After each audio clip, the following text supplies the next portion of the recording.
Hey guys, welcome back to BigRedEDC and welcome to this edition of JB on EDC. Now, this past weekend, we had an absolute fantastic conversation about, well, it was kind of based on the resurgence of slip joint knives. And man, I got lost in that conversation and time just flew by like that. So, that inspired me to kind of do this episode. I mean, we might hear some of the same things I talked about on SKL, but if you weren't able to watch, well, check this out, and I'm gonna give you some of my thoughts on the potential resurgence of slip joint knives, and my thoughts as to possibly why. So let's get down to the table, and we're gonna look at a lot of slip joints, guys. I'll be right back. All right, guys, let's get into it. First off, let me start off by answering the question, do I believe there is a resurgence in the slip joint knives? To me, yes, I do believe that. And we're going to talk about some of the reasons why I believe that. But of course, starting on the table, we're going to kind of get into, if you haven't really gotten into slip joint knives, but it's something that's been on your mind, I tell you what, there are some really, really good value knives out there that are inexpensive, and it's a great way to start. My recommendation is, if you don't know anything about slip joints, okay, I mean, you can jump into the deep end of the pond for sure. But my recommendation is to start out small, really discover the patterns you like, whether you like a trapper, or even learn what the patterns are, right? I mean, of course, you can look online and kind of figure that out. But, do I like trappers? Do I like canoes? Do I like, the elephant toe or the sunfish, or, and decide whether you like multi-bladed patterns, single-bladed patterns. You guys have heard me talk. I really enjoy a single-bladed pattern. And a lot of that has to do with the ergos and the grip of the knife. But there's so many brands, that you can start out budget-wise. I just have a few of them on the table, but here's an assignment for you. Guys, tell me down in the description what one of your favorite budget slip joint brands is. I would love to hear that. Share that information. I probably won't mention them all. And the more we get out there, the better that'll be able to help people decide and look at stuff. Of course, on the table, I've got a couple of Rough Riders. I've got a buck slip joint.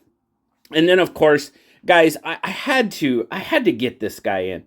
Unfortunately, this exact model, there's some other ones out there that look very similar, but just aren't. But I love this knife so much, but we'll get into it. But let's start off with Rough Rider. One of the first that's what really got me into slip joints, honestly, was Rough Rider knives. Of course, the micarta work knife, that was obviously one of the first ones that really got me into slip joints. Because, I mean, we were talking, maybe a $15-ish knife. Don't quote me on any of these prices. It's completely off my head, but it's close. At the time, and it was so well made. I mean, that back spring is really good. There might be some minor gapping. I'm not $15. Okay. I don't expect it to be perfect. The pull, the action is pretty darn good on it. And you'll find that with a lot of Rough Riders, especially a lot of the newer Rough Riders for sure. Then they come out with something like the Apta series. Now you're getting into a little bit more of the modern slip joint. Of course, we have the traditional slip joints, which more like this. And this, that the Sodbuster type pattern, Sodbuster-ish type pattern. It's not a case, so I can't call it that. But, your trappers, but you're sticking with like bone, wood, the natural materials. Of course, case has Delrin, and, you have some epoxy. I mean, you can get into abalone. Those are more traditional stag, more traditional type covers. Well, then they come out with the Apta, A little bit more expensive, of course. This one just happens to be an aluminum version, but they come out with aluminum, copper, titanium, and I believe the modernization and using modern steels, modern, cover material has really, really helped in the resurgence of the slip joint knife. I mean, slip joints have been around forever. The modern flipper, not so much. The modern style folding knife, locking knife, just really hasn't been around that long in the big scheme of things. So, like I said, these are a little bit more. I mean, they're using VG10 steel. This one's aluminum. Like I said, of course I got it because it's red, but red and black. Yeah, baby. I think the aluminum runs more around 20. I think the titanium one I think it's in between $30 to $35. But still, for the materials and the build quality, it's a pretty nice knife. Now, some of the other budget lines you can get into. I mean, you've got Schrey, Old Timer. I know I'm going to miss several of them. But that's why I wanted you guys to help me out. Put them down in the description. There are so many budget slip joint lines out there. It's a great way to start. And like I said, I always get this one out here when I do these kind of slip joint videos, because you never know when you might find an absolute, as our good friend would say, a hidden gem. And this one, for me, qualifies as that. Sorry for using your word, Shabazz, but it's exactly what it is. Of course, this little guy, they were selling them on Bud K. Yeah, Bud K, I know. But they were like $9. And come to find out, it's D2 steel, wood handle, who knows what kind of wood, but a decent wood handle. No half stop on this one. Okay, it's $10. Dude. And of course I kind of did a mustard patina on it, just playing around early on. Had this one for a while, just goofing off. I kind of call that my muskellunge finish. That lines in it. It kind of reminds me of a musky fish. Should have done that first instead of the stupid squigglies, but okay. Anyway, I mean, you can't find them anymore, unfortunately, but you never know when you might find something like this. And I know there's a few of you out there that will agree with me that this was definitely a hidden gem knife. So start out slow. And then you can, once you get the hang of it, maybe want to start, or if you can afford to start a little heavier and get into some better quality knives, because, well, that's exactly what they're going to be. We're going to move these off. You're going to come into something like these. You've got RoseCraft blades. Hope the screen doesn't burst into flames. But you've got RoseCraft and you've got Rough Rider Reserve. Both of these, very, very well done. Sort of, well, they're definitely more budget than some of these other ones I'm going to show you. But absolutely, 100%, very, very good knives. I mean, the guys over at RoseCraft, Andy, Jolene, I mean, these are almost unbeatable, wow. I mean, and you guys that have watched the channel before, when they do their second sale, I mean, it's even hard. They mark these knives down. You're probably going to find them in that $50 to $75 range for a lot of the RoseCraft blades. Some of the Rough Rider Reserve, I've seen some of the Rough Rider Reserves maybe coming in just below 50. We'll say the $40 to $80 range for some of the Rough Rider Reserves. The quality is pretty darn good. They're both D2 steel. You've got a couple more, you've got a little bit more old school or traditional materials with the bone on this one and the wood on the RoseCraft. But yet you're kind of starting to see a little bit more with the micarta.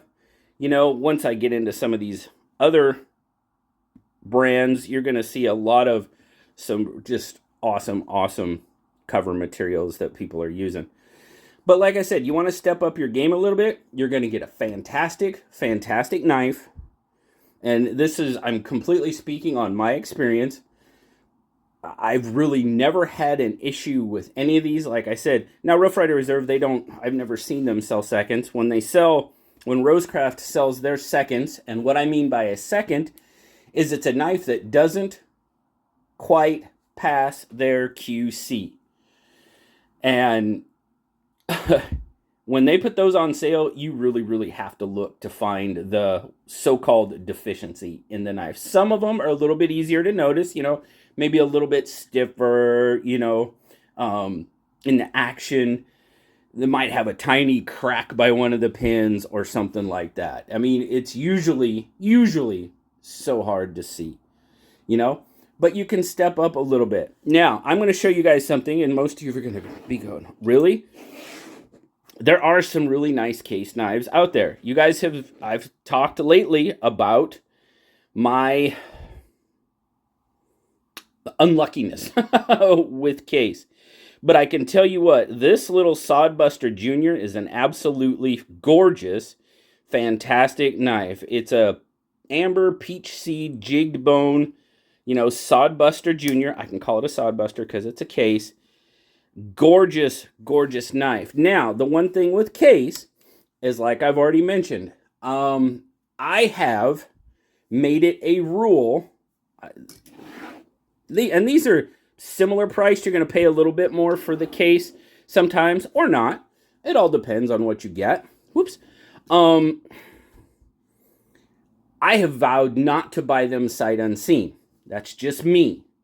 Just due to my latest, I think the last 3 I've had in here, I've just had, and you guys know my issues with their warranty and all that stuff. If you don't, there's a playlist. Please go check it out. But there are some very nice case knives out there. You have to be a little bit more selective, in my opinion.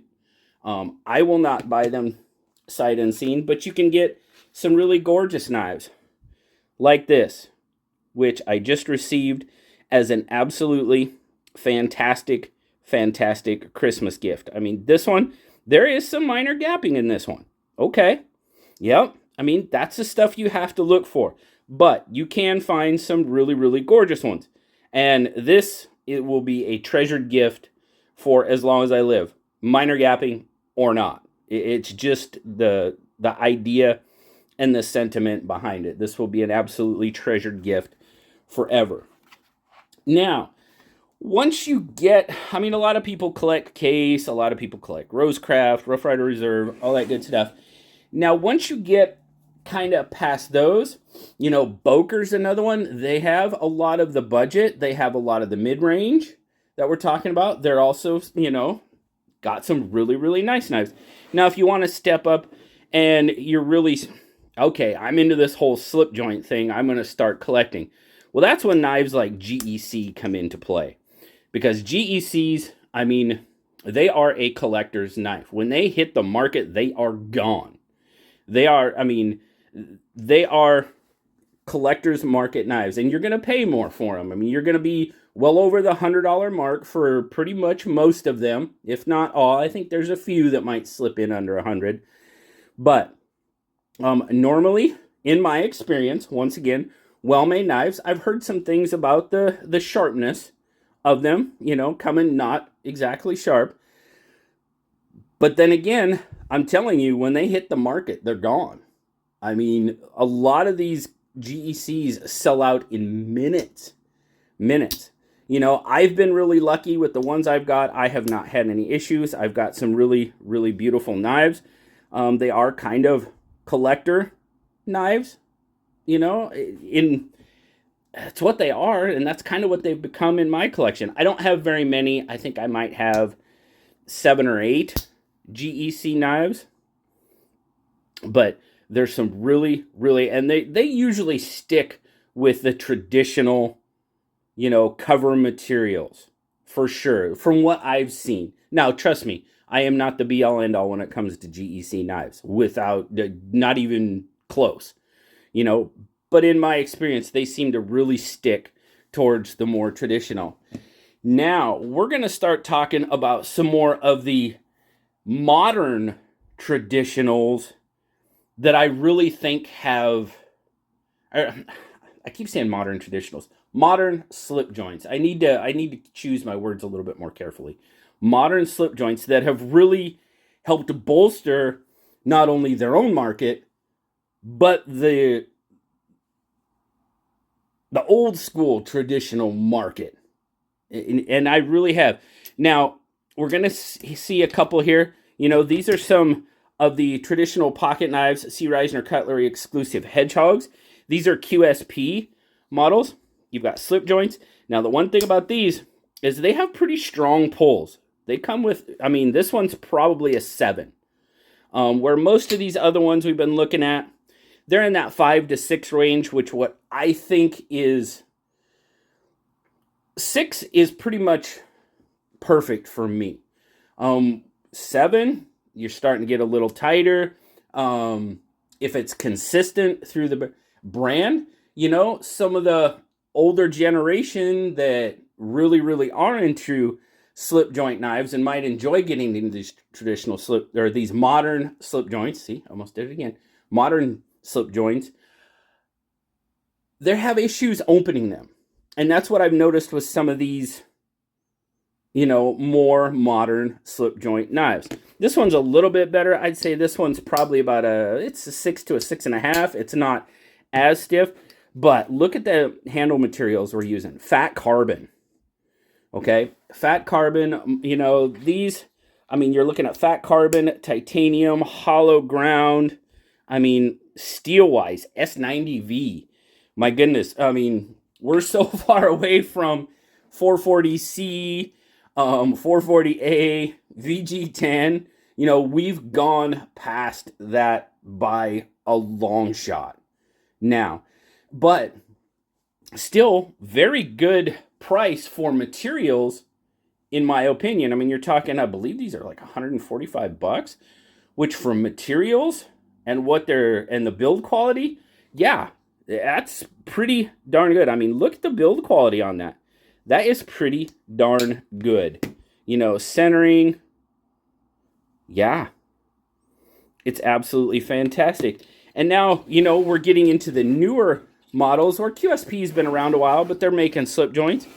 But guys like Austin over at Traditional Pocket Knives, he has, I mean, I call him the OG of knife collectors because he had a knife collection before he was born. Okay, I'm sure most of you know Austin. Those of you that don't, he took over Sea Reisner Cutlery from his grandfather. His grandfather took him to knife shows and all this other stuff, and basically had a knife collection for him before he was ever born, which I think is absolutely awesome. It's fantastic. But, you know, he's coming out with his own line of knives. And look, we've got jigged titanium on this, taking the old jigging pattern from the bone and that stuff and putting it on a new material like titanium. I think that's absolutely fantastic and absolutely awesome. And using these premium steels, you know, like S90V. There you go. This is the Lake Champlain Barlow. Got M390 on these. Another, you know, more modern steel. And of course, the Appalachian Ridge Runner. We already saw the S90V. I mean, and there we're back in that fat carbon again and just hollow ground. We're sticking with the traditional, you know, sort of patterns. We kind of got away from it. I mean, this is more of a razor pattern with the QSP. But, you know, we've got that more clip point here, the sheep's foot or lamb's foot, however you want to look at it. Just an absolute taking, well, mixing both worlds of the more traditional with the more modern. I think that's absolutely fantastic. Now, you know, and these, like I said, these you're going to spend a little bit more than your average GEC, okay? You're probably, you know, in that $150 to $200 range for these. Then you're getting, you know, into knives like this. Of course, this is a Jack Wolf knife, and you want to talk about using modern materials. Holy smokes, man. some of the stuff he comes up with for handle materials is absolutely gorgeous. He's got another drop coming on Friday. I think it's a resurgence of the Big Bro Jack. But you're looking at, you're using epoxies, you're using all these crazy camo carbon, fat carbon. Oh, shoot, I can't remember the new carbon that he found and is using. It was quite expensive, and he had to do a small run. But again, you're looking at premium steels, S90V, titanium. I mean, and build quality is incredible. I mean, they are. The build quality, you're talking a little bit stiffer pull on these. Most of these are approaching, I'd say that's probably, it's not quite, it's in between that 6 and 7 range. I'd probably call that a 6 to 6.5. I found that to be the case on a lot of these, more modern slip joints. The pulls are definitely more solid than you'll find on some of your older traditional slip joints. And of course, now we've got the new kid on the block talking about new releases. That's exactly what this is. Our buddies over at Finch, you guys know me, big Finch fan. I had to get the Wheat Steak Cutlery on here. This is the Wheat Steak Cutlery Peacemaker. This is definitely what I consider aimed at collectors. That might not be their, take on it or their, reason behind it. But that is kind of the way I see it. With both of these, you're getting more of a package deal. Obviously, with the Jack Wolf, you get the Pog, you get the cleaning cloth, you get the slip. I mean, and then that's awesome. That's awesome. And not to mention the tin that it comes in, right? With, Wheat Steak Cutlery is kind of on that same track. Modern materials, absolutely. This is M390. You've got this awesome, it's deep red, but I like that cross section. Carbon fiber going on here. How they're doing it, and what really stands out to me as being, collector is the way they're numbering them. I mean, that's something, that you see, on more collectible type items. And there's only 100 of each handle material made. You've got this carbon fiber, you have a black carbon fiber, and then you have a burl wood. These also drop on Friday. These are going to run you about $265, limited run. They come with a coin it's a really awesome coin. I should have grabbed it, but it's got the same numbering. The coin has the same numbering as you saw on the blade. And they're just kind of, to me, they're more aimed towards, your collectors, your serious collectors. Now, that doesn't mean you can't go out and buy one. Please do. My goodness. If you're into it, absolutely get what you enjoy. But do I believe that there has been a resurgence? Absolutely 100%. I totally believe there has been a resurgence of, the slip joint knife as a whole. And I really, really believe that the modernization of the slip joint knife has really, really bled over and brought new people into the slip joint and even the more traditional slip joint world. Let me know what you guys think down in the comments. Agree, disagree, that's fine. And like I said, if you got some of your favorite models of slip joints out there, whether they be budget or whatever, let me know down in the comments. That's what we're here to do, is share information. But I got to get going, guys. I did the same thing. I did the same thing on SKL. Just time melted. So thank you so very much for tuning in today, guys. I really, really appreciate it. Thank you so much. Like, subscribe, leave me that comment. I love talking to you. Until next time, guys, I'll talk to you later. Bye-bye.